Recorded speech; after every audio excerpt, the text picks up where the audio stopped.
चुनाव जो है वो अब ये देखा जा रहा है, चाहे वो 2024 का लोकसभा चुनाव हो, महाराष्ट्र का चुनाव हो, बिहार का चुनाव हो, सोशल मीडिया पर एक अलग ही जंग छिड़ती है और सोशल मीडिया बहुत इन्फ्लुएंस कर रहा है। रोहन दुआ का मैं यहाँ पर वो करना चाहूँगी, द न्यू इंडिया से हैं और सोशल मीडिया पर अच्छी पकड़ रखते हैं, अच्छे फॉलोअर्स हैं। रोहन, सोशल मीडिया का रुझान क्या कह रहा है? क्या एनडीए जो है वो अब उसका विजय रथ कोई नहीं रोक पाएगा? और जिस तरीके से हिंदुत्व की बात हो रही है, सनातन की बात हो रही है, घुसपैठियों की बात हो रही है, इसके आगे, इस मुद्दे के आगे सारे मुद्दे फेल हो जा रहे हैं। सोशल मीडिया के रुझान की मैं बात कर रही हूँ आपसे। शोभना, अगर हम पिछले 3 महीने या उससे पहले की भी हम बात करें सोशल मीडिया की, तो कहीं ना कहीं टीएमसी और बीजेपी से एक बड़ी ज़बरदस्त फाइट चल रही है, चाहे वो अमित मालवीय हो या उधर से महुआ मोइत्रा हो, कभी लुई विटॉन के बैग को लेके, तो कभी उत्तर प्रदेश के एक आईपीएस ऑफिसर को लेके, जिन्होंने 2 दिन पहले जिनका एक वीडियो बड़ा वायरल हुआ। तो अगर मैं इन वीडियोस की बात करूं तो डेफिनेटली अगर एक हाई ऑक्टेन जो लेवल कैंपेन होती है, तो दोनों तरफ से महुआ मोइत्रा हो, डेरेक ओब्रायन हो, इन लोगों ने बड़ी एक जंग छेड़ रखी है। लेकिन अगर मैं फील्ड पे बात करूं तो मुझे नहीं लगता कि उस सोशल मीडिया का प्रभाव कुछ इस बारी की वोटिंग पे उतना पड़ा होगा, क्योंकि जनता ने फेज़ 1 में जो वोटिंग हुई 92.9%, वो कहीं ना कहीं ये दर्शाती है कि ग्राउंड का मूड जो था वो एक तरफा चल रहा था और उस एक तरफा चलने का जो फायदा है वो एक ही पार्टी को नजर होता हुआ आ रहा था। ठीक है, अभिषेक भी सोशल मीडिया को करते, बोलिए अभिषेक, अब आपका पक्ष। बिल्कुल, देखिए जो एल्गोरिदम की ये जो बात कर रहे थे, और सीधा सवाल है कि क्या सोशल मीडिया इन्फ्लुएंस कर रहा है आज के टाइम में वोटर को? बिल्कुल कर रहा है, और इसलिए कर रहा है क्योंकि अगर आप देखें तो करोड़ों की संख्या में लोग एक पेज को देखते हैं, लोग देख रहे हैं, और टेलीविज़न पे लोग कम जा रहे हैं। लेकिन इस पूरे चुनाव में जो गृह मंत्री का जो रोल रहा है, बंगाल में उनका रुकना, बीजेपी पार्टी कार्यालय पे रुकना, मध्य प्रदेश के इलेक्शन का एक मॉडल अगर आप देखिए तो चुनाव से पहले वो लगातार वहाँ पर गए, हफ्ते में 4-4 दिन वहाँ पर बिताए। बिहार में वो रुके, जो उनकी नीति है, बिहार में उन्होंने एक सखी करके एक बनाया महिलाओं के लिए, 7-7 महिलाओं का ग्रुप बनाया, और वो लोगों को लोकल जाके ग्राउंड लेवल पे कन्विंस कर रही थी। बंगाल में भी माइक्रो लेवल जो मैनेजमेंट है अमित शाह का, वो शायद दूसरी पार्टी के पास विकल्प नहीं है, टीएमसी के पास अमित शाह का विकल्प नहीं है। यहाँ बीजेपी को एक बड़ा एज बंगाल में मिल रहा है। आप इस बात को ऐसे भी देख सकते हैं कि पश्चिम बंगाल के चुनाव में जो गुंडा नीति पे जो पूरा चुनाव फोकस हुआ है, वही नतीजे बदल रहे हैं। शायद हम लोग नतीजों के बाद इस पे विश्लेषण करें, इसीलिए पूरी बीजेपी, मुझे लगता है आपको चर्चा में आना चाहिए। मेरा बड़ा सीधा सा सवाल, यहाँ पर 2 सोशल मीडिया इन्फ्लुएंसर्स बैठे हुए हैं कि क्या सोशल मीडिया इम्पैक्ट करता है या नहीं करता है। आप भी देख रहे होंगे कि अब जो राजनीतिक पार्टियां हैं वो जमीन पर तो जो मेहनत कर रही है, लेकिन मीडिया जो है, जो ट्रोल आर्मी है, या यूं कहिए सोशल मीडिया वो है, उसको नहीं, मेरी राय इस पर बिल्कुल स्पष्ट है। सोशल मीडिया का कोई प्रभाव नहीं है हिंदुस्तान में मौजूदा सियासत में वोटिंग पर। हाँ। ये एक वर्चुअल इल्यूजनरी वर्ल्ड है। पहली बात, इस वर्ल्ड के हिसाब से जो लोग दिन भर हर आधे घंटे में नरेंद्र मोदी की सरकार गिराते, तो मोदी तो बहुत पहले चले गए होते प्रधानमंत्री पद से। तो इसको मैं सिर्फ उसी तक रखता हूं, एक माहौल की आवश्यकता, जैसे फिल्मों को प्रमोट करने के लिए आपको सोशल मीडिया चाहिए होता है, वैसे सियासत प्रमोट करने के लिए जो जमीनी सियासत है उसको ये प्रभावित नहीं करता। जाकर पिछले बिहार के चुनाव का नतीजा और हर डाटा जो चुनाव आयोग से उपलब्ध है उसका आकलन कर लीजिए। मुझे लगता है कि जल्दी से लोग हमारे साथ हैं। अभिषेक, अपनी बात पूरी कर लो। आप लोग सब लोग मेरी बात से ना इत्तेफाकी कर सकते, पूरा मेरी बात का विरोध करें।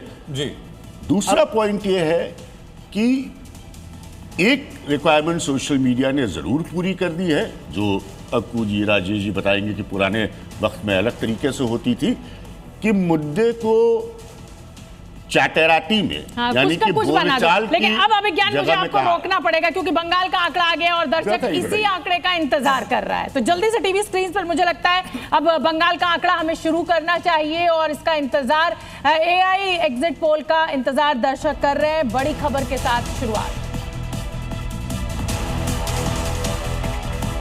पश्चिम बंगाल में पहली बार बीजेपी की सरकार बनने जा रही है। देखिए, बिहार में बीजेपी का मुख्यमंत्री बन गया है और एक और इतिहास अब बीजेपी रचने जा रही है।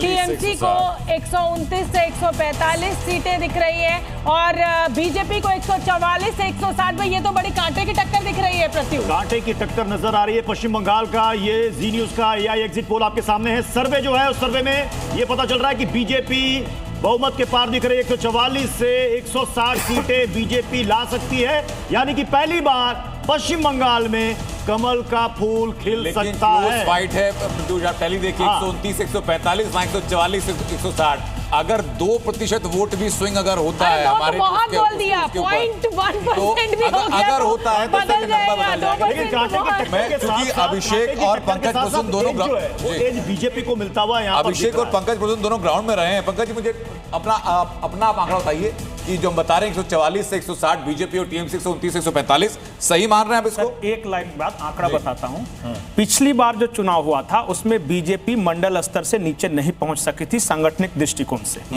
इस बार जब मैं गया तो 2 महीने पहले बूथ पर बैठकें हो चुकी थी, शक्ति केंद्रों पर बैठकें हो चुकी थी। उन्होंने स्ट्रक्चर बना लिया था इस चीज का। अब इसका क्या असर होगा संगठन के दृष्टिकोण से मुझे नहीं पता। डेटा बताइए सर, डेटा आपका क्या कहता है सर?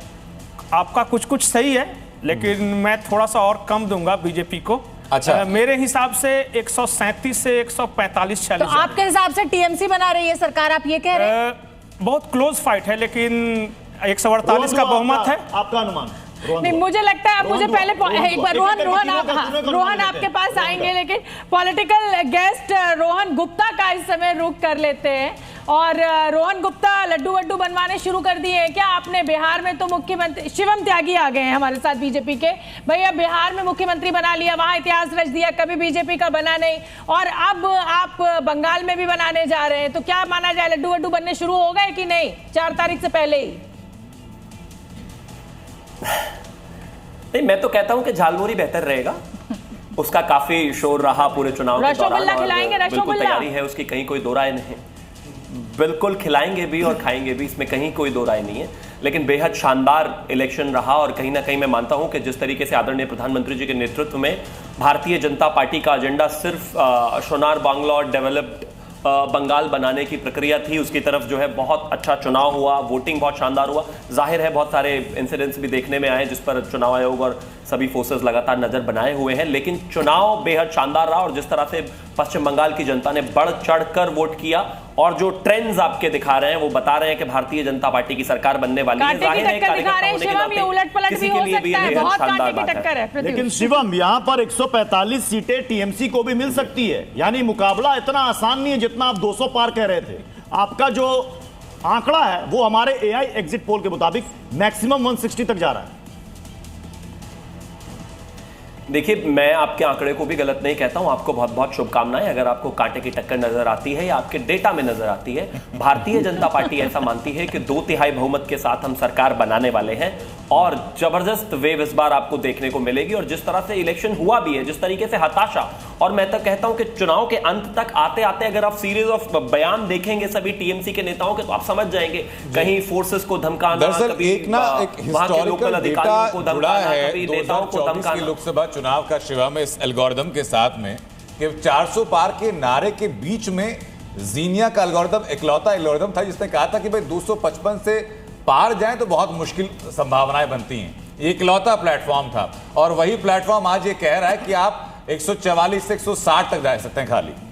देखिए अनंत, इसमें घुसपैठियों का जो मुद्दा है उसने हमें फायदा पहुंचाया है, ऐसा बीजेपी मानती है। और बीजेपी की जो सीटें और जो एंटी इनकम्बेंसी जो है वो भी फायदेमंद बीजेपी के लिए रही है। ये जो आंकड़ा कह रहा है, ये बीजेपी का सबसे बड़ा दावा इस समय ये, और आंकड़े भी बिल्कुल ऐसे ही कह रहे हैं। और ये देखिए आंकड़ा हम आपको दिखा रहे हैं, ये सवाल हम आपको दिखा रहे हैं इस समय टीवी स्क्रीन पर कि सत्ता विरोधी लहर जो है उसने कहीं ना कहीं बीजेपी के खेमे को जो है वो ज्यादा वोट दिए हैं। एंटी इनकम्बेंसी को लेकर सत्ता विरोधी लहर का क्या बीजेपी को नुकसान होगा? 66% मैं जवाब दे सकता हूं इस बात के समर्थन में। मैं आ रहा हूं आपके पास शिवम, आपका जवाब लेने के लिए। फिलहाल मैं जो हमारा सर्वे है उसके सवाल और लोगों का जो रुझान रहा है उसका रुझान के जवाबों का प्रतिशत मैं दर्शकों को बता दूं, उसके बाद मैं लौट रहा हूं आपके पास। दूसरा है कि घुसपैठियों का मुद्दा किसको फायदा पहुंचाएगा। टीएमसी को 27% मुद्दा ये फायदा पहुंचा सकता है। बीजेपी के समर्थन में ये मुद्दा 66% लोग मानते हैं कि 64% मानते हैं कि ये बीजेपी को फायदा पहुंचाएगा। तो देखिए एसआईआर की जो प्रक्रिया है वो कितना फायदेमंद रही, वो आंकड़ा आपके साथ लिखा हुआ है। टीएमसी को ये एसआईआर का जो मुद्दा है वो फायदा पहुंचा रहा है, जो ममता बनर्जी ने माहौल बनाया या बंगाल के लोगों को ये लगा वो। और देखिए बंगाल की महिला किसके साथ है, वो अगला सवाल हम आपके लिए लेकर आए हैं। हाँ, तो देखिए प्रधानमंत्री मोदी हमेशा महिलाओं में बड़े पॉपुलर रहे हैं, तो 43% जो है वो बीजेपी को वोट मिल रहा है और टीएमसी को 48%। देखिए मोदी को महिलाएं पसंद कितना भी करती हो, लेकिन महिला का जब जिक्र आता है तो महिलाएं महिलाओं के साथ जाती हैं, ऐसा दिख रहा है।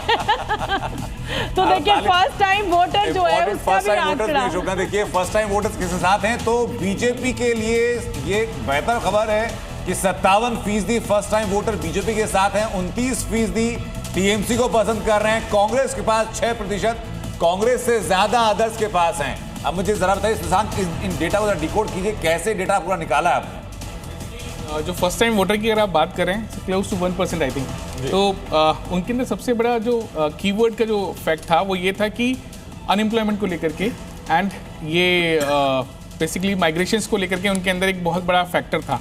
सो हम कीवर्ड्स के बिहाफ पे डिकोड करते हैं इन सारे डेटा को। तो जब हमने ये फाइंड आउट किया तो हमें मालूम पड़ा कि एंटी इनकम्बेंसी है, but anti incumbency age wise factor wise different है।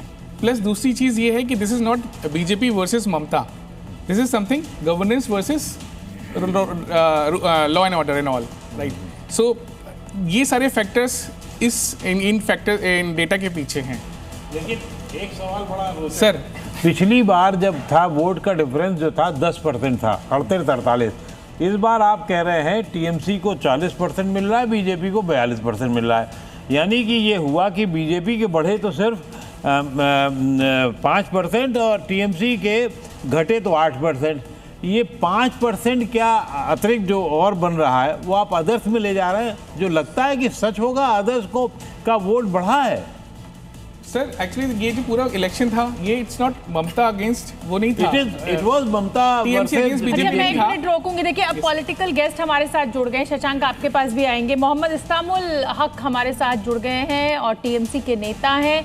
इस्तामुल हक जी, जो हमारा आंकड़ा कह रहा है वो तो बड़ी क्लोज फाइट दिखा रहा है, लेकिन बीजेपी को बढ़त है और घुसपैठियों के मुद्दे पर बीजेपी को फायदा हुआ है। तो कहीं ना कहीं बंगाल अस्मिता का जो मुद्दा था, या यूं कहिए कि एंटी इनकम्बेंसी, वो सब आपके खिलाफ गई है? बिल्कुल नहीं। देखिए एग्जिट पोल जो है एग्जैक्ट नहीं होता, ये हम सबको समझना होगा। ये एक इस तरह से ये आंकलन है और ये इसकी सच्चाई ग्राउंड लेवल में 4 तारीख को आपके चैनल के माध्यम से आएगा और पूरे देश के चैनल के माध्यम से आइए। सिर्फ ये खुश करने का ये एग्जिट पोल है, हम इस पर बिलीव नहीं करते, हम इस पर विश्वास नहीं करते हैं। इसलिए हम लोगों ने इतना सारे योजनाएं, इतने सारे काम किए हमारे। अच्छा, अपना डेटा आप दे दीजिए। मैं बताता चलो, आपको इस एग्जिट पोल पर भरोसा नहीं है, मुझे आप अपना डेटा दे दीजिए। 230 लिख के रखिए, 230 सीट कम से कम। किस रीजन में कितनी सीटें ले रहे हैं बताइए सर। आज की जो है हमारे यहाँ जिस हिसाब से पिछली बार जो थी हमारी 230 का आंकड़ा आपने बोला, किस रीजन में कितनी वोट ले रहे हैं बताइए, कितनी सीट ले रहे हैं? टोटल 230 आप फिगर लिख लीजिए। फर्स्ट फेज में और सेकंड फेज दोनों मिला करके। चलिए हावड़ा रीजन में बताइए सर। 230 किसकी बीजेपी? 230 तो मैं बताया हूँ आपको, 230 सीटें कुल में दोनों फेज का इलेक्शन 23 और 29 का। कुछ ज्यादा ही हो गया सर। पिछली बार से भी 15 सीट ज्यादा, पिछली बार से भी 15 सीट ज्यादा, यानी कि एहतशामुल हक जी, नहीं एहतशामुल हक जी, अब मैं नहीं एहतशामुल हक जी, अब तक के बयान में ये चुनाव फेयर नहीं हो रहा, आप मान रहे हैं फेयर चुनाव हो रहा है, तब तो आपकी 230 सीटें आ रही हैं। माना ना आपने? देखिए माना आपने? देखिए लास्ट 3 दिन पे, अरे इधर जाइए, बिल्कुल सीधा सवाल था। 230 मैं सीधा सवाल का जवाब दे रहा हूं आपको। फेयर इलेक्शन हुआ, आज से 3 दिन पहले वोटिंग हुई है, भयमुक्त वोटिंग हुई है, फेयर इलेक्शन हुआ है, तब आप जीत के प्रति आश्वस्त हैं। ये मैं जीत के प्रति आश्वस्त हूं और उसकी वजह है कि एसआईआर के माध्यम से पश्चिम बंगाल के लोगों का नाम। सर हमारी तो सभी पार्टियों की शुभकामनाएं हैं, ये तो जनादेश है, वो तय करता है किसकी सरकार बनेगी। मैं जल्दी से शुभम त्यागी जी, शिवम त्यागी जी 230 टीएमसी के नेता कह रहे हैं 230। अब ये बताइए कि जो हमने जो एआई सर्वे किया, महिलाओं के बीच में अभी भी ममता बनर्जी पॉपुलर है और पिछले बार 2021 में महिलाओं का वोट प्रतिशत ज्यादातर टीएमसी के साथ गया था और महिलाएं बहुत ही बड़ा डिसाइडिंग फैक्टर है। ये जो हमने कहा ना कि 160 और टक्कर में टीएमसी भी है, कहीं गेम पलट ना जाए। देखिए, मैंने शुरुआत में ही कहा, मैंने आपके सर्वे को गलत कहा ही नहीं, हमने अपने सर्वे को सही कहा है। विषय यहाँ पर बहुत साफ है। आर्जिकर के विषय में जो हालात वहां पर चलिए, मैंने आपके सर्वे को सही माना, सीटें बता दीजिए कितनी आ रही हैं। नहीं, 2/3 बहुमत के साथ भारतीय जनता पार्टी सरकार बना रही है। मैं फिर से कहता हूं, आर्जिकर एक बहुत बड़ा विषय रहा। मैडम 2/3 बहुमत भारतीय जनता पार्टी प्रचंड बहुमत के साथ सरकार बना रही है। मैं फिर से कहता हूं, जो स्थिति बंगाल में लॉ एंड ऑर्डर की रही है, जो स्थिति बंगाल में जो है क्राइम अगेंस्ट वुमेन रही है, ये आप दोनों 10 सेकंड बोलने देंगे। बता रही हूं, मेरा निवेदन है आपसे, अगर मैं आपके साथ जुड़ूंगी, आपका 212 और उनका 230। आपको बताने की आवश्यकता नहीं है, आपको बताने की आवश्यकता नहीं है, बाय डिफॉल्ट ही जुड़ेंगे। लेकिन मैं सिर्फ आपसे ये कहना चाह रहा हूं कि आप शशांक, देखिए शशांक ने ये पूरा एआई सर्वे किया है। शशांक देखिए, एक 212 कह रहा है, एक 230 कह रहा है, तो मतलब आपने जो इतनी मेहनत करी है, क्या कहेंगे, आपको जवाब दीजिए। शिवम जी वैसे इत्तेफाक रख रहे हैं, एक्चुअली वो 2/3 की बात कर रहे तो 160 हो गया। हम भी उतना दे रहे हैं, तो thank you sir. So basically हक साहब प्रत्युष ने आपसे बड़ा अच्छा सवाल पूछा। आप पूरे चुनाव एसआईआर को लेकर, चीफ इलेक्शन कमिश्नर को लेकर, इलेक्शन कमीशन को लेकर घेरते रहे, सुरक्षा बल आए, शांतिपूर्ण वहां पर चुनाव हुआ, उस पर भी आप नाराज नजर आए। लेकिन अब आप कह रहे हैं आप बहुमत में आ रहे, तो इसका मतलब तो बीजेपी ने आपकी मदद कर दी। आप बिल्कुल मान रहे हैं कि फ्री एंड फेयर इलेक्शन हुआ है, सुरक्षा बलों ने भी आपकी मदद की है, सब कुछ सब बिल्कुल बढ़िया, सब चंगा सी। देखिए, कोई मदद की बात नहीं होती है। उन्होंने अपना काम किया, हम अपने हिसाब से अपना काम कर रहे हैं। जनता जनादेश देती है, ये हमारी यहाँ कोई खूबी नहीं है, ये सारी खूबी जो है जनता की है। जो हमारे यहाँ फ्री एंड फेयर इलेक्शन हुआ कि नहीं हुआ, आप बयान उत्तर दे सकते हैं। देखिए, आज दे देंगे तो फंस जाएंगे। बिल्कुल नहीं, 230 मैं समझ गया है। तो आज आप जवाब नहीं देंगे। आज का पहाड़ा अलग है, आज का सिलेबस अलग है उनका। चलिए, अब बंगाल को बारीकी से देखते हैं और रीजन वाइज बंगाल के आंकड़े हम बताते हैं। साउथ बंगाल में 86 सीटें हैं। 86 सीटों में से बीजेपी 40 से 44 सीटें हासिल करती हुई दिखाई पड़ रही है, जो कि बड़ा आंकड़ा है अपने आप में। टीएमसी के पास भी इतनी लगभग सीटें हैं। साउथ बंगाल के अंदर बीजेपी और टीएमसी बराबर ही आंकड़ों में नजर फिलहाल आ रही हैं। अदर्स में संभवतः कांग्रेस हो सकती है। और इसके अलावा नॉर्थ बंगाल की बात आप करेंगे, नॉर्थ बंगाल में 54 सीटें, यहां पर 39 से 42 बीजेपी। यहां पर नॉर्थ बंगाल में बीजेपी को अच्छी बढ़त मिल रही है, क्योंकि टीएमसी के पास नॉर्थ बंगाल में 10 से 14 सीटें टीएमसी हासिल कर रही है। अदर्स अभी भी 1 या 2 पे लगे हुए हैं। जंगल महल का इलाका एक और रीजन है, यहां पर कौन आगे बढ़त बना सकता है आपके सामने। बीजेपी 30 से 33, टीएमसी 12 से 16, 47 कुल सीटें हैं जंगल महल इलाके की।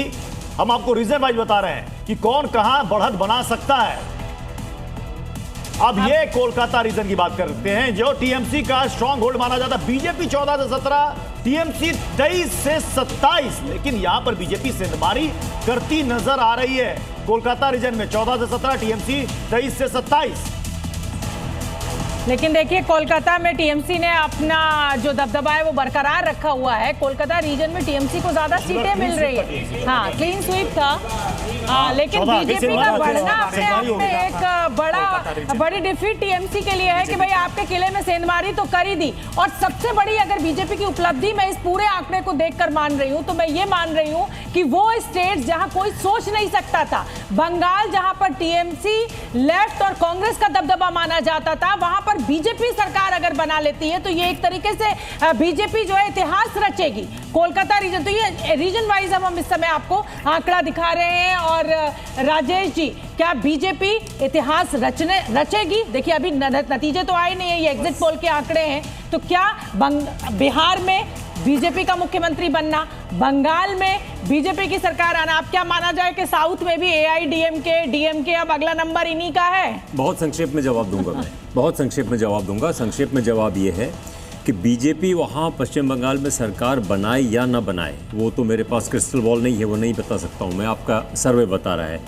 लेकिन एक चीज़ जो तय हुई है वहाँ पे कि इस बार तृणमूल कांग्रेस को बहुत जूझ करके लड़ाई लड़नी पड़ी है। आप याद कीजिए पिछले कई महीनों में सुप्रीम कोर्ट में लड़ाई हुई है SIR के खिलाफ, एक एक सबूत दिया गया है कि जिंदा इंसान को वहाँ जो है मृत घोषित कर दिया गया है, जिसको मृत घोषित किया उसको जिंदा लाया गया है। ये सब पूरी कंट्रोवर्सी हुई। ठीक है, ऑपोजिशन में सबसे मजबूती से कोई स्टेट का इलेक्शन लड़ा है, ममता बनर्जी ही लड़ी है। ममता बनर्जी लड़ी, बिल्कुल ठीक है। अब मुझे लगता है कि सीधे सीधे बीजेपी को अगर कोई टक्कर दे रहा है, और खास तौर पे बीजेपी के चाणक्य कहे जाने वाले अमित शाह को, और जब एक बार अमित शाह हमारे साथ किसी गैदरिंग में थे तो उन्होंने कहा कि वो बड़ी नेत्री हैं, ये जो चुनाव है ये हमारे लिए मुश्किल होगा लेकिन हम मेहनत करेंगे। अब मुझे लगता है कि अब हमें सोशल मीडिया इन्फ्लुएंसर्स के पास मुझे कोई सवाल जवाब नहीं चाहिए।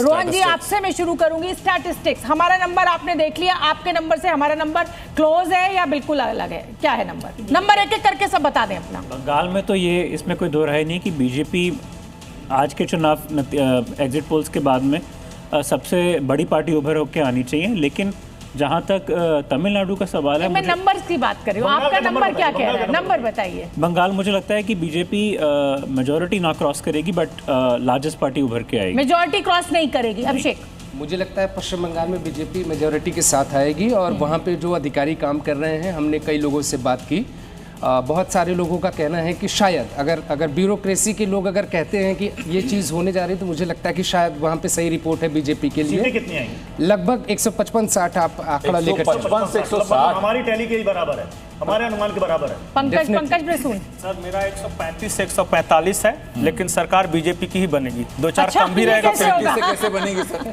देख लीजिएगा, 2-4 सीट तो ऐसे ही हो जाएगा सर। मतलब इधर उधर से तोड़ लेगी बीजेपी। एसके दत्ता सर कुछ कहना चाह रहे हैं, आपका भी अपना अनुमान होगा जी। बिल्कुल है। और मेरा अनुमान कहता है कि आसाम के लिए भाजपा के लिए सेंचुरी, और बंगाल के लिए सेंचुरी एंड हाफ, अगर बहुत खराब प्रदर्शन रहा बीजेपी का। सर, मुझे लगता है इतने कॉन्फिडेंस है तो गृह मंत्री अमित शाह भी बाइट नहीं देंगे मेरा खुद का आकलन कहता है 160 से लेके 180 बीजेपी के। मैं देख रहा हूँ इधर से जैसे जैसे इधर आ रहे हैं, हाँ। तो टैली का नंबर बढ़ता ही जा रहा है। वही मैं कह रही हूँ, मुझे लग रहा है दत्ता जी यहाँ पर 145 आया, यहाँ 160 आया। देखिए शिवम, आपकी नौकरी खतरे में है। यहाँ पर दत्ता जी जो बैठे हैं वो आपसे ज्यादा कॉन्फिडेंस से आंकड़ा बता रहे हैं। लक्ष्मी जी काफी शिवम हंस रहे हैं। लक्ष्मी जी हमारे साथ काफी देर से जुड़ी। लक्ष्मी जी, आपका अनुमान क्या है? मेजॉरिटी तो नहीं मिलेगा बीजेपी को, बट क्लोज बंगाल में, बट टीएमसी से इधर शिफ्ट होंगे तो सरकार बना लेंगे। अभिज्ञान मुझे लगता है छोटा सा हाथ जल्दी से हमें अपना सर्वे करा लेना चाहिए। पॉइंट जोड़ दिया, एक स्टूडियो सर्वे आ जाता है। मैं कोई नंबर तो मैंने ट्रैवल ही नहीं किया है, तो कोई आंकड़ा तो नहीं बोल सकता, लेकिन जो मैं डे 1 से बोल रहा हूँ उसी को रिपीट करूंगा। वाटरशेड है बीजेपी के लिए, क्योंकि वो जो जैसे इन्होंने कहा। सर देखिए सर, डिप्लोमेटिक बात मत कीजिए, आंकड़ा दीजिए सर, ऐसे नहीं चलेगा। कोई आंकड़ा ही नहीं, मैं कोई डिप्लोमेटिक बात कभी अच्छा, ये आप मानते हैं सर? मेरे पास आंकड़ा नहीं है, मैंने पश्चिम बंगाल में ही यात्रा की है, और जब जिस स्टेट में यात्रा की है वहां का आंकड़ा दिया है, जो गलत नहीं हुआ है। क्योंकि नहीं किए तो मैं आंकड़ा दे नहीं सकता। अच्छा, इसको रिफ्रेज में करता हूं, दिक्कत नहीं। आप ये मानते हैं कि बीजेपी अगर सरकार बनाने में कामयाब नहीं भी हुई, बावजूद इसके बीजेपी के लिए विक्ट्री होगी? बावजूद इसके बीजेपी इज अ विनर। ठीक है, आप राजेश जी आंकड़ा दीजिएगा। देखिए आंकड़ा दीजिएगा। आप मुझसे पूछ रही हैं? हाँ बिल्कुल। मैंने पहले ही आपसे कह दिया क्रिस्टल बॉल मेरे पास नहीं है। ये प्रेडिक्शन सबसे खतरनाक होता है जबकि ये पूरा चुनाव संशय के साये में हुआ है। इसमें इतनी कंट्रोवर्सी हुई है बंगाल में SIR को लेकर के, इसमें आप कैसे प्रेडिक्ट कर सकते हैं? मेरा पॉइंट ऑफ व्यू है, उसके बाद आप बात बिल्कुल बताइए। अगर टीएमसी के नेता ये कह रहे हैं कि 230 सीटें हम कर रहे हैं, तो कोई संशय नहीं है। उनसे जवाब मांगिए। मैं तो जर्नलिस्टिक, मैं तो पत्रकारिता के हिसाब से बोल रहा हूँ। क्रिस्टल बॉल नहीं है, ये नहीं बता सकते। जो विवाद हुए सबसे विवादास्पद अगर चुनाव देखिए 165 से लेकर के 180 के बीच में, 165 से 180 के बीच में बीजेपी, मतलब एसके दत्ता सर और आप दोनों का लगभग अनुमान है। अतु सर नहीं, मैं आंकड़े पे बहुत मैं तो सिर्फ एक आंकड़ा ये दूंगा कि ये जो 5% आपके सर्वे के हिसाब से है जो अदर में जा रहा है, इस पे मुझे पूरा शक है। और यही कुछ घालमेल करती हुई बात नजर आती है। मतलब आप त्रिकोणीय, आप किंग मेकर देख रहे हैं, आप किंग मेकर देख रहे हैं। हाँ, नहीं फ्रैक्शन तो हो ही नहीं सकता, होगी आर पार की लड़ाई, फ्रैक्शन तो है ही नहीं। अदर्स उतना जितना पिछली बार था उसी के आसपास होगा, हो सकता है कम भी हो जाए। एक और पार्टी लेकिन है जिसका others को जिक्र हम कुछ लोग नहीं मिलने कर रहे हैं, वाला कांग्रेस के लिए। कांग्रेस का वोट परसेंटेज आप उम्मीद कर रहे हैं बढ़ेगा सर? 22 विधानसभा सीटें मुर्शिदाबाद में कांग्रेस का वोट परसेंटेज पश्चिम बंगाल में क्या बढ़ने की संभावनाएं हैं? बहुत मुश्किल है। अभी जो आप लोग खुद दिखा रहे हैं अपने आंकड़े, उसी का लैंडस्केप आप देख लीजिए। इतना क्लियर है ममता वर्सेस बीजेपी।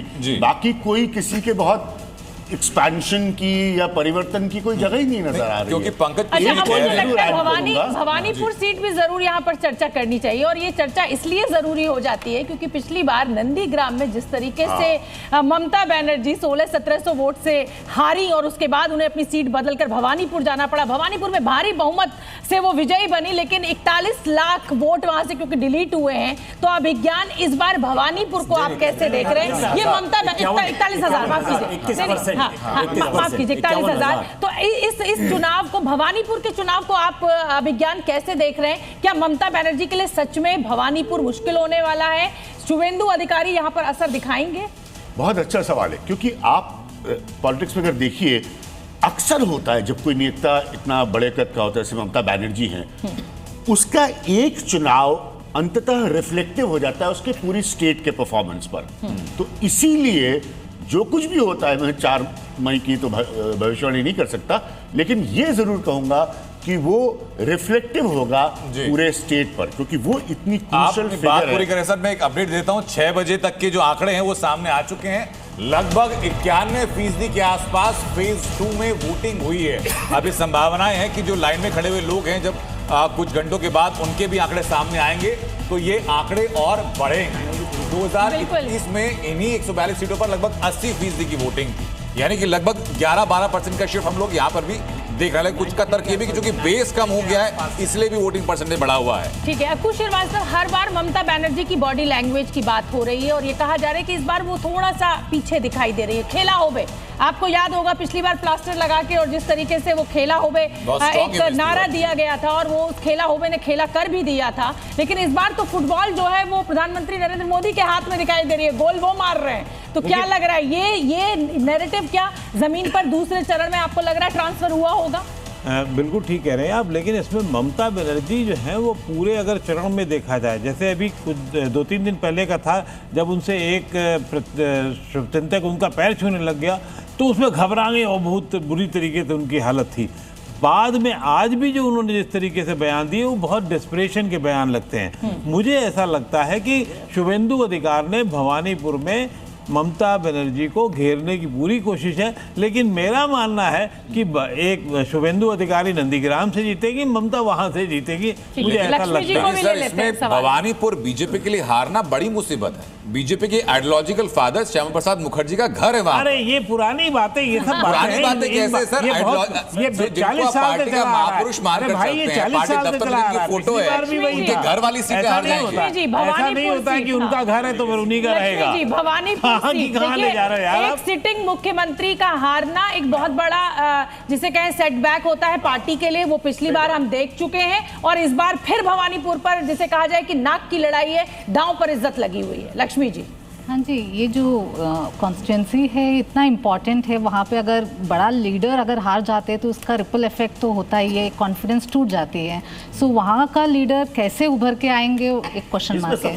सबसे बड़ा रिस्क इसमें ये होता है कि पार्टी भले जीत जाती है, सरकार बना लेती है, लेकिन अगर सिटिंग सीएम हार जाता है तो किसी दूसरे विधायक को सीट खाली करनी पड़ती है। पिछली बार भवानीपुर में कई जगह उत्तराखंड में भी हुआ, तो सीट खाली करनी पड़ती है। ये सिचुएशन तो इस बार आपको लग रहा है कि नहीं होगी, मतलब सेफ सीट है भवानीपुर तो टीएमसी के लिए? डाउटफुल है। अच्छा, डाउटफुल है भवानीपुर, डाउटफुल है। एक सेकंड, डाउटफुल कुसुम चूंकि वेरी डाउटफुल होकर के आए हैं, पंकज जी जाने तो पंकज जी बताइए जरा भवानीपुर का गणित क्या कहता है? सर, आज से 1-1.5 महीने पहले अगर किससे पूछते तो हर कोई बोलता कि भवानीपुर में ममता कोई नहीं हरा सकता। रणनीति भी यही थी कि शुभेंदु अधिकारी जीते या हारें पर बांध के ऐसा रखे भवानीपुर में ताकि बाकी जगहों पर इन लोगों को उनको बहुत ज्यादा फोकस करने का वक्त न मिले। और वो हुआ भी अंत में। मुझे ये नहीं पता कि वो जीत रही या हार रही हैं, लेकिन जिंदगी में पहली बार ममता बनर्जी को किसी ने बूथ बाय बूथ घूमते देखा है। अपने पूरे पॉलिटिकल करियर में कभी नहीं घूमी। तो जो रणनीति थी बीजेपी की वो कामयाब रही, कम से कम इस मायने में कि उनको घेर तो लिया भवानीपुर के अंदर ही। और आज दिन भर, और कल रात को खुद ममता बनर्जी बोल रही थी कि रात भर में ये जाग कर ये पता करती रही कि मेरे कितने आदमी को किसने उठाया। एक चीज और है, ममता बनर्जी अगर हारी, अगर भवानीपुर से ममता बनर्जी हारी, उसकी एकमात्र वजह SIR होगी। 51,000 वोट, 21% वोट वहां से कटे हैं। और 51 है शायद, पिछले बार 56 से जीती थी शायद वो, उतनी वोट कटे हैं। देखिए, ये तो एक बड़ा मुद्दा उठ रहा है विज्ञान, मैं इस चर्चा में आपको लाना चाहूंगी। पिछली बार का जो वोट डिफरेंस था वो लगभग 61 से 62 लाख वोटों का था TMC और BJP के बीच। 10% का वोट परसेंटेज का भी वोट शेयर का भी डिफरेंस था। इस बार 91 लाख वोटर्स के नाम डिलीट किए गए हैं, जिसमें से हाँ ट्रिब्यूनल में नहीं 91 लाख, नहीं 91 लाख है ना, तो ट्रिब्यूनल में पहुंचे हुए हैं और वो फैसला हो नहीं पा रहा है। इस बार 1400-1500 जुड़े हैं और पिछली बार 400-500 जुड़े थे। तो क्या ये फैक्टर आपको लग रहा है कि जमीन पर ये बड़ा फैक्टर है जो TMC उठा रही है और कह रही है कि साहब पूरा का पूरा जो चुनाव है उसको रिग कर लिया गया है, पूरा के पूरे चुनाव को हाईजैक कर लिया गया है? ये आपने बड़ा अच्छा सवाल पूछा, प्रत्युष ने तो बड़ा अच्छा सवाल सीधे TMC के नेता से पूछ लिया था। मेरे मन में तो बस एक ही प्रश्न है, अब जब से ये बहस चल रही है, अब मैं इतने सालों से देख रहा हूँ, पहले वोटर्स लिस्ट की गड़बड़ी की बहस होती थी, फिर EVM की बहस होती थी, तो अब या तो इस देश को समय आ गया है, तय करके बता देना पड़ेगा बाकी देशवासियों को कि क्या इस देश में फ्री एंड फेयर इलेक्शंस होते हैं या नहीं। लेकिन सर, जब फ्री एंड फेयर इलेक्शन की बात आती है, I am just coming to the larger point, क्योंकि एक पैटर्न बहुत क्लियर है इंडियन पॉलिटिक्स का कि जब भी ऐसे आपके आंकड़े बता रहे हैं कि कांटे की टक्कर है, लेकिन अब होता नहीं है। जब निर्णय आता है, फैसले का दिन जब आता है, तो बड़ा क्लियर मेजॉरिटी होती है, वो किसी के पक्ष में भी जाए। अब कांटे वगैरह की सिचुएशन थोड़ी कम हो गई है, अच्छी बात है कि स्पष्ट जनादेश मिल जाता है जी। तो इसीलिए जो भी कानूनी प्रक्रिया है, संवैधानिक प्रक्रिया है, मैं यही चाहूंगा कि पश्चिम बंगाल के चुनाव के बाद जी ये तय हो जाए कि is there a question mark on SIR जी और not free and fair election पर, फ्री एंड फेयर इलेक्शन पर चुनाव को लेकर संशय नहीं जी। शिवम, मैंने आंकड़ा भी बताया कि कितना पिछले बार वोट डिफरेंस था, कितने डिलीट हो गए। SIR का मुद्दा एक बड़ा मुद्दा साबित हो रहा है वोटर्स के बीच में। वोट चोरी का आरोप लगातार राहुल गांधी, कांग्रेस आपके ऊपर लगा ही रही है। ये जो फ्री एंड फेयर इलेक्शन का जो एक नैरेटिव आप दे रहे हैं, उससे इतर विपक्ष क्या आपको लग रहा है कि कामयाब हो रहा है ये बता पाने में, ये पहुंचा पाने में कि साहब ये जो चुनाव है वो तो BJP सारी एजेंसीज का इस्तेमाल कर रही है, चुनाव आयोग का इस्तेमाल कर रही है और कई मुद्दे वो जोड़ रहे हैं? क्या जवाब है?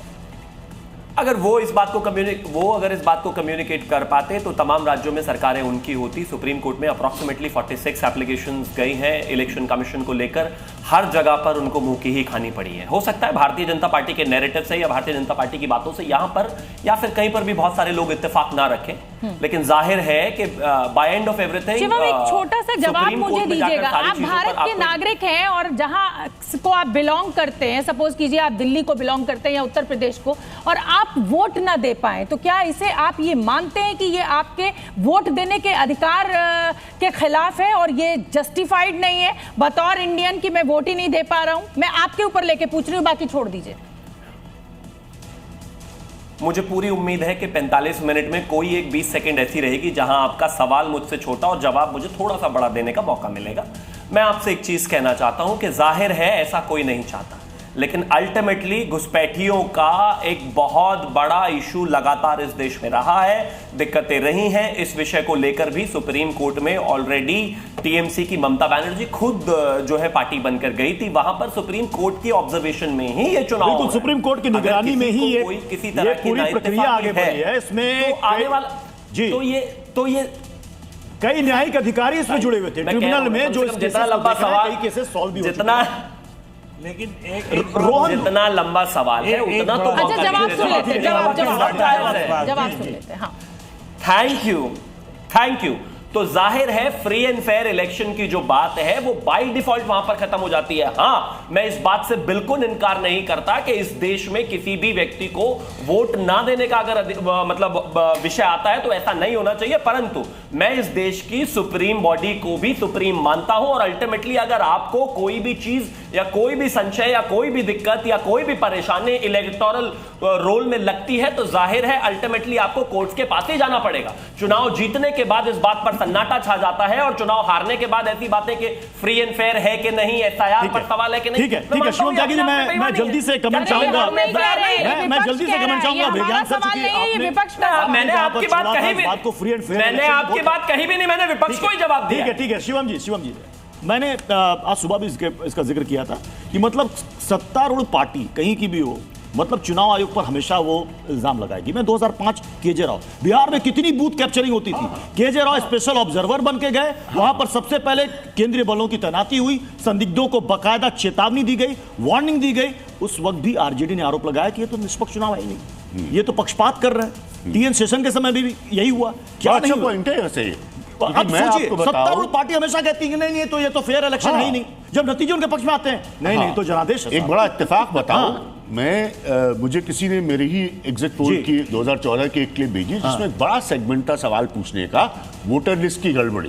और 2014 में आप सब जानते हैं कांग्रेस बुरी तरह से हारी और नरेंद्र मोदी की जी की सरकार आई।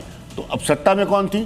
सत्ता में तो कांग्रेस थी, और अगर उसको इतना बड़ा मैनिपुलेशन कर लेती तो वो हारती कि वो तो करप्शन के चार्ज पे उसकी गवर्नमेंट ही चली गई।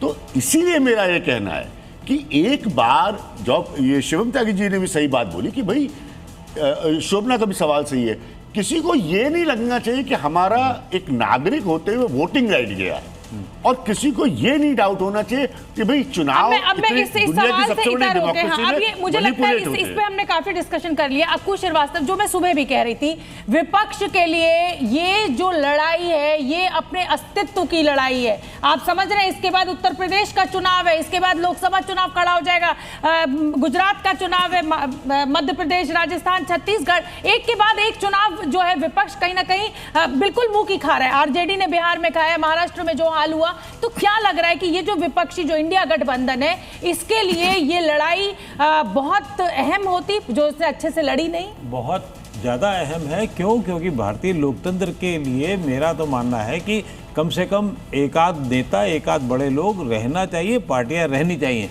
लेकिन हालात जरूर ऐसी हो गई है कि अभी फिलहाल वो स्थितियां गायब होती जा रही हैं। केरल में एक विपक्ष हटेगा, दूसरा विपक्ष आ जाएगा। तमिलनाडु में जैसी हालत चल रही वैसे ही चलेगा। तमिलनाडु में, पश्चिम बंगाल में बदलाव होगा तो वो एक बड़ा संकेत होगा, उससे बहुत बड़ा नुकसान होगा इंडिया ब्लॉक को। लेकिन एक रोचक डाटा आया, जैसे क्योंकि ये बहुत 100% चीज़ें तो है नहीं, तो वो डाटा है फलौदी सट्टा बाजार का। वो पता नहीं कहाँ से आगे आया। अभी लेकिन पिछली बार गलत साबित हो गया था फलौदी आपका महाराष्ट्र में। अब ये भी है कि फलौदी में बताया जा रहा है पश्चिम बंगाल में 142 से 148 सीटें मिलेंगी, टीएमसी को 132 से 138 मिलेंगी, जो आप लोग लगभग बता रहे हैं। और सट्टा बाजार में भाव 90 पैसे से 1 रुपये 10 पैसे के बीच झूल रहा है बीजेपी के लिए।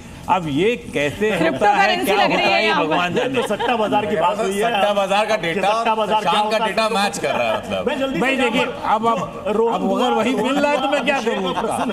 ये जो अवैध घुसपैठियों का मुद्दा, जिसका मतलब पॉलिटिकल माइलेज बीजेपी को मिलता, एआई के सर्वे में आया है।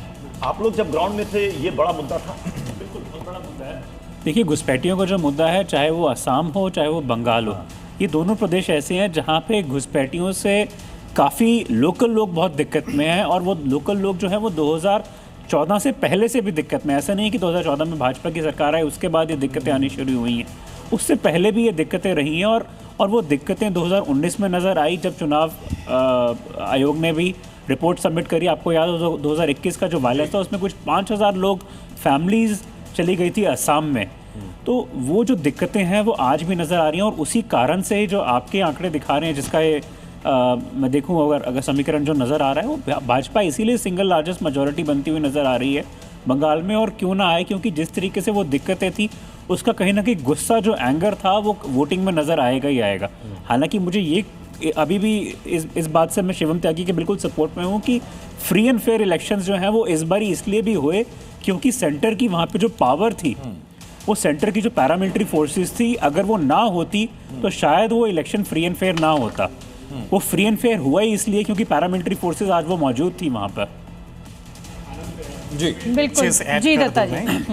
जब मैं बंगाल और असम पे जब मैं ट्रेवल किया हूँ ये घुसपैठी वाला मुद्दा को लेके, असम पे जब मैं नॉर्मल नागरिक से पूछा हूँ कुने लागे इन एसएमएस, तो सब ने कहा मियाँ ने लागे मामा लागे, यानी कि हेमंत बिश्व शर्मा को मामा बोलते हैं, मामा लागे मियाँ ने लागे इन असम।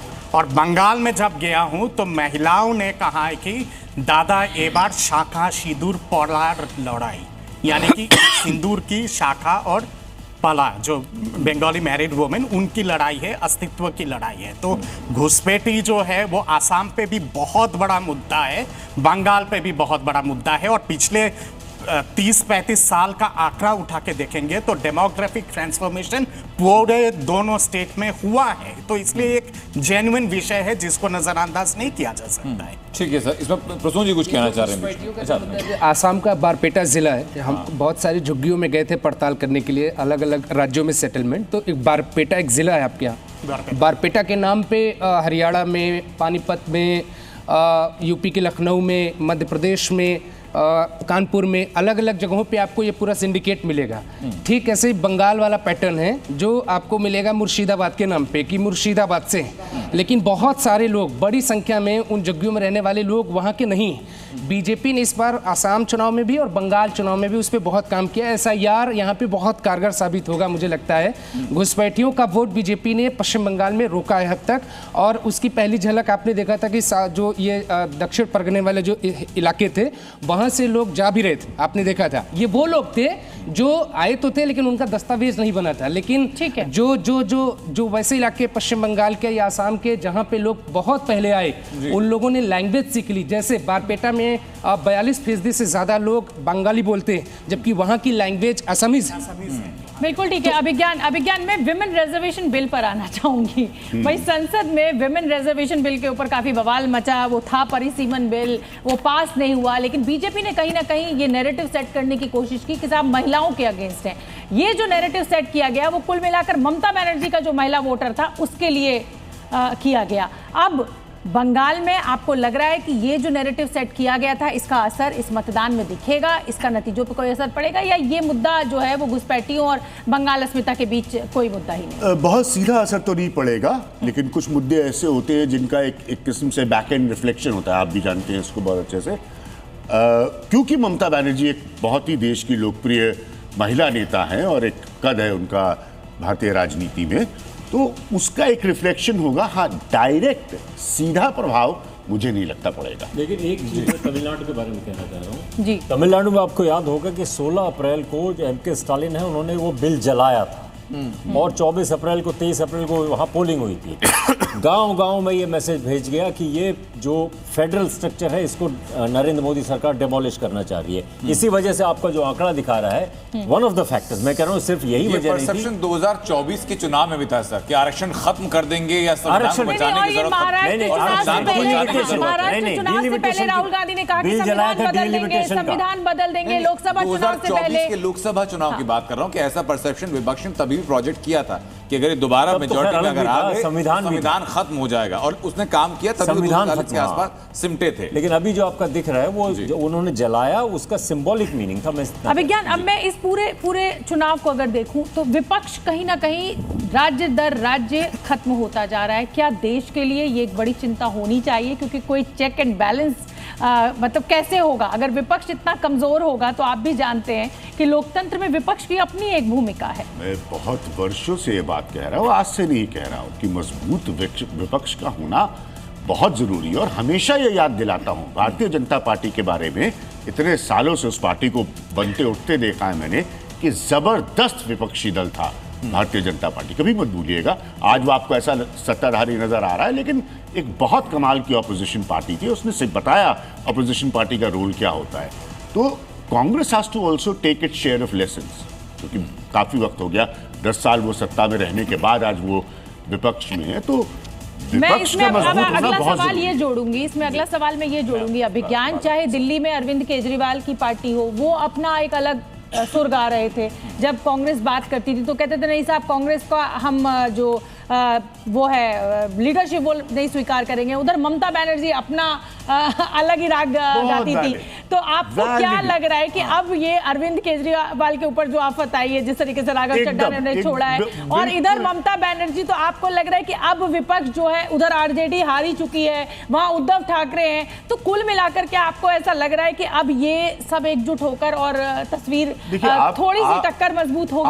आपके सवाल का सारांश बहुत अच्छा है, क्योंकि बार बार जनता के मन में ये सवाल आता है। अगर आप सीधे जनता से संवाद करिए, बाहर ही निकलकर संवाद करिए कि भाई ये विपक्ष जब जब जरूरत होती है यूनिफाइड नहीं नजर आता। अलग अलग दशकों से आप देखिए, और इसके अपने वो होते हैं, जबकि उसको फिलहाल ये नजर आ रहा है, ये कब बदलेगा ये सब मैं नहीं जानता, लेकिन उसको दूसरा पक्ष जो है वो यूनिफाइड नजर आ रहा है। तो ये एक बहुत बड़ा साइकोलॉजिकल इम्पैक्ट डालता है, जिसमें कांग्रेस की बहुत बड़ी भूमिका है, क्योंकि कांग्रेस विपक्ष को लीड किया है एक समय विपक्ष के बारे में एक मुहावरे कहा जाता है सर कि भाई रस्सी जल गई लेकिन बल नहीं गई। राज्य दर राज्य क्षेत्रीय जो पार्टियां सिमटती जा रही हैं, लेकिन जो निजी महत्वाकांक्षाएं हैं वो एकजुट होने के पर्पस पर इतना हावी हो जाती हैं कि वो चाहकर भी हो नहीं पाते हैं। और हमेशा से हुई है, ये आज से नहीं है। ठीक बात। जितनी गठबंधन बने हैं विपक्ष के, सरकारों में भी रहे हैं, वो कोई अपना टर्म नहीं पूरा कर पाए। इसलिए कांग्रेस लेट को छोड़कर, इसलिए क्योंकि सब अहम की लड़ाइयों में साल भर, 1.5 साल, 2 साल, 2.5 साल में गिर गए। जनता हमेशा पूछती है कि भाई ये विपक्ष यूनिफाइड क्यों नहीं दिखता। ठीक है, मैं पंकज कुसुम के पास जाना चाहूंगा। जो हम लोगों ने बात की थी घुसपैठियों को लेकर के, SIR को लेकर के, आपका टेक उस पर क्या है पश्चिम बंगाल पे? सर, उन इलाकों में ये मुद्दा है जिन इलाकों में मुसलमानों की आबादी ठीक ठाक है या घुसपैठिए हैं। जैसे आपको मुर्शिदाबाद में मिल जाएगा, मालदा में मिल जाएगा, दिनाजपुर में मिल जाएगा, जो वो बॉर्डर इलाके हैं। बाकी अगर जंगल महल में जाएगा तो दोनों जगहों पर कांग्रेस बढ़त भी हासिल कर रही है। बिल्कुल, खास करके मैं मुर्शिदाबाद और मालदा में इस बार मैं वहां बहुत घूमा, और लगभग हर जगह अधीर रंजन चौधरी के चुनाव लड़ने की वजह से, और एक और कैंडिडेट है धुलियान में, इन दोनों के लड़ने की वजह से कांग्रेस का वहां अच्छा दिख रहा था माहौल। और मालदा में मौसम नूर अब्दुल गनी खान चौधरी की बेटी हैं, वो पहले भी सांसद रह चुके हैं, उनको भी कैंडिडेट बनाया है मालदा में।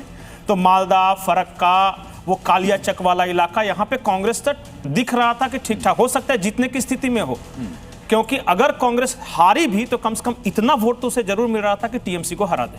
ठीक है, तो शशांक कुछ ऐड करना चाह रहे हैं इसी में? जब हम लोग ये एनालिसिस कर रहे थे, सो वुमेन वेलफेयर कीवर्ड है, ये एक स्टेट नहीं, ये 5 स्टेट में सबसे ज्यादा उभर के आ रहा है। सो ये जो भी सर बात कर रहे थे, सबमिशन कर रहे थे, इट्स वुमेन वेलफेयर जो है वो 5 स्टेट में एक सबसे बड़ा मुद्दा है सर, और सबसे बड़ा कीवर्ड में उभर के आया है। डिस्कशन लोगों के बीच में सोशल मीडिया पर रहा। हम एक और मुद्दे को आप पहले अपनी बात पूरी करिए। आप अपनी बात पूरी। सेकंड, ये जो एक वेस्ट बंगाल, स्पेशली फॉर वेस्ट बंगाल, कि ये फियर फैक्टर की वजह से बहुत ज्यादा टर्न अप हुआ, लोग वहां पहुंचे। It's fear plus fearless also, लोग फियरलेस में भी वहां पे बहुत ज्यादा मूव हुए हैं। And this entire election will be decided by the silent voters. There are lot of voters जो बहुत साइलेंट हैं, एंड वो they are looking for some change. ये तो हमने भी देखा कि लाइन में जब लोग लगे हुए थे और जी न्यूज के संवाददाता उनसे पूछ रहे थे कि मुद्दा क्या है, तो कोई कुछ बताने को रेडी नहीं था, तैयार नहीं था। वोटर बड़ा स्मार्ट हो गया है। लेकिन मैं अभिज्ञान एक और मुद्दे को टच करना चाहूंगी। हुमायूं कबीर एक बड़ा फैक्टर बनकर उभरे, और बाबरी मस्जिद जैसा सेंसिटिव इशू उन्होंने उठाया और उसकी नींव भी रख दी, और लाखों मुसलमान भी वहां पर जुट गए। खाना भी बट रहा है और पैसा भी बट रहा है। उसके बाद AIMIM का उनके साथ आना, हालांकि वो गठबंधन बाद में टूट गया। क्या ये फैक्टर आपको लगता है कि जो लोकल मुसलमान वोटर है बंगाल का, जो ममता बनर्जी का इंटैक्ट वोटर है, वो कुछ अलग छिटका होगा अब हुमायूं कबीर के चलते? मुझे नहीं लगता, क्योंकि देखिए जो लोग इस तरह की राजनीति करने पर यकीन रखते हैं, वो हर जगह हर चुनाव में इस तरह के प्रयास करते हैं। हर बार आपको कोई ना कोई इस किस्म का किरदार नजर आता है। मैं नाम नहीं लेना चाहूँगा, बहुत लंबा इतिहास होता है, सब जानते हैं ये राजनीतिक तरीके होते हैं। लेकिन जहाँ पर वो वोटर इंटैक्ट होता है, तो पैटर्न ये बताता है कि उसका छिटकना, अगर कोई बहुत बड़ी वजह नहीं है, कोई विकल्प उसके सामने नहीं है, तो मुश्किल होता है। तो इसलिए मुझे नहीं लगता कि वहां पर ममता बनर्जी को कोई बड़ी चोट। राजेश जी, देखिए अब उसकी बैकग्राउंड में जाइए ना, उसका बाबरी मस्जिद दोबारा से निर्माण करने की घोषणा का फायदा किसे होने वाला है? राजनीति में इसी तरह से कैलकुलेशन किया जाता है। फायदा किसका होगा? फायदा होगा बीजेपी का सीधे सीधे। पोलराइजेशन, ध्रुवीकरण को थोड़ा सा आप एक्सप्लेन कीजिए। मतलब उसका यह है हिंदू और मुसलमानों में बंटवारा हो जाए, सीधे सीधे। तो हमारे एआई डेटा ने बताया सर, पोलराइजेशन में जो फायदा हो रहा है उसकी परसेंटेज 62% है टुवर्ड्स बीजेपी। हाँ, इसीलिए बीजेपी ने मुद्दा इसीलिए उठाया। सीधे कह रहे हैं हिंदुओं को वोट दो, सीधे सीधे अपील कर रहे हैं। जो मैं अब कल भी आपके उसमें कह रहा हूँ, सीधे सीधे बीजेपी वाले कह रहे हैं हिंदू खतरे में है, हिंदुओं से अपील कर रहे हैं। संविधान सब अलग चला गया। नहीं, मेरे मत मानिए, मेरा मत मानिए। मैं पत्रकार हूँ, मैं पत्रकार हूँ। मेरा मत पूछिए, मैं पत्रकार हूँ। देश का प्रधानमंत्री, राष्ट्रपति, आप मान सकते हैं, लेकिन आपका ओपिनियन होगा। वहाँ पे हिंदू कभी खतरे में नहीं हो सकता। मैं और हिंदू इतना नहीं, ये फैक्ट नहीं हो सकता है। नहीं, रिलेटिव है। आपका फैक्ट हो सकता है, मेरा फैक्ट नहीं हो सकता। कमजोर नहीं है कि हम खतरे में आ जाए। दत्ता जी, हाँ दत्ता जी, बिल्कुल हम इतने कमजोर नहीं है कि हम खतरे में आ जाए। हिंदू खतरे में, हम 80 के दशक में होता था इस्लाम खतरे में, अभी हिंदू खतरे में गया, इस्लाम खतरे में था। मौलाना कहेंगे इस्लाम खतरे में था, हिंदू कट्टरवादी कहेंगे हिंदू खतरे में। इलाके में कवरेज करके आप कुछ कहना चाह रहे हैं? उसके डॉक्टर दत्ता, मैं इनके बाद में आपकी बात मैं भी गया था वहाँ पे, अच्छे से गया। वहाँ पे एक हिंदू परिवार का एक लड़का मिला था। ऐसे में आपको 1000 उदाहरण दे सकते हैं। मुसलमानों की लिंचिंग हुई है भाई साहब इस मुल्क में। मुसलमानों की लिंचिंग हुई है इसी दादरी में, इसी दादरी में मुसलमान की लिंचिंग हुई है। अखलाक को लिंचिंग हुई है। आपको सोशल मीडिया पे आपको मुसलमानों की लिंचिंग नहीं दिखती, सिर्फ हिंदू की। हिंदू खतरे में आ गया। मैं खतरे में नहीं हूँ। एक सेकंड। शोभना जी, मैं इस विषय पे बिल्कुल नहीं जाना चाहता हूँ। अगर बिल्कुल मैं भी नहीं जाना चाहता हूँ। अगर लिंचिंग हुए तो सरतन से जुदा भी हुआ है इस देश में। लेट्स एक्सेप्ट सरतन से जुदा हुआ है तो दोनों चीजें हुई है। कोई डिफेंड नहीं करेगा। दोनों चीजें हुई, बिल्कुल कोई डिफेंड नहीं करेगा। सरतन से जुदा जो है वो बहुत ही खतरनाक चीज है। आपको सजा होनी चाहिए। सर, पोलराइजेशन, लेकिन ये कहना कि हिंदू खतरे में है, स्टूडियो के अंदर में हिंदू चर्चा हुई और हमारा पैनल बढ़ गया। एज ए जर्नलिस्ट मुझे बिल्कुल खारिज करता हूँ मैं। ठीक है सर, हम इस टॉपिक को छोड़ते हैं। नहीं, मैं मुझसे डायरेक्टली पूछा नहीं कि आप मानते ही नहीं मानते। मैंने कहा भैया मैं पत्रकार हूँ, मैं कैसे समय खत्म हो जाएगा, सब बात नहीं कर पाएंगे। दूसरे विषय पे आ रहा हूँ। अभिज्ञान सर ने बहुत महत्वपूर्ण विषय उठाए थे। उन्होंने कहा था कि मजबूत विपक्ष होना बहुत आवश्यक है। मैं भी कहता हूं कि हेल्दी डेमोक्रेसी के लिए मजबूत विपक्ष होना बहुत आवश्यक है, हेल्दी पार्लियामेंट्री सिस्टम के लिए।